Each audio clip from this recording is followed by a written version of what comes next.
The Naga are one of the most recognizable races in all of Warcraft lore, but who exactly are they? What are their origins, and why do they serve the old gods? For those of you who don't know, the Naga are a reptilian human-like race with a society based around the worship of the old gods.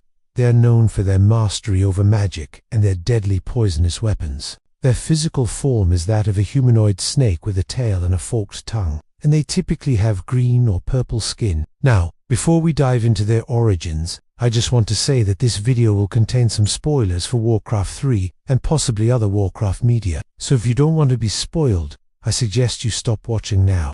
Anyway, the Naga are actually a relatively new addition to the Warcraft universe. They were created at the end of the Second Era, also known as the War of the Ancients, which took place around 10,000 years before the events of Warcraft 3. During the war, the Night Elves, led by Queen Ashara, were losing badly against the Burning Legion. In a last-ditch effort to save her people, Ashara made a desperate bargain with the old gods, the enigmatic and evil beings that had been imprisoned beneath the ocean by the Titans millennia ago. The old gods offered Ashara and her followers a way to survive the coming cataclysm that would destroy the world and end the war. But the price was a terrible one. Ashara and her followers would be transformed into snake-like creatures with no hope of returning to their former night elf forms ever again. Despite this, Ashara agreed to the bargain, and she and her followers were mutated into the Naga, creatures of legend. Now, after their transformation, the Naga took to the seas and made their home in the depths of the ocean.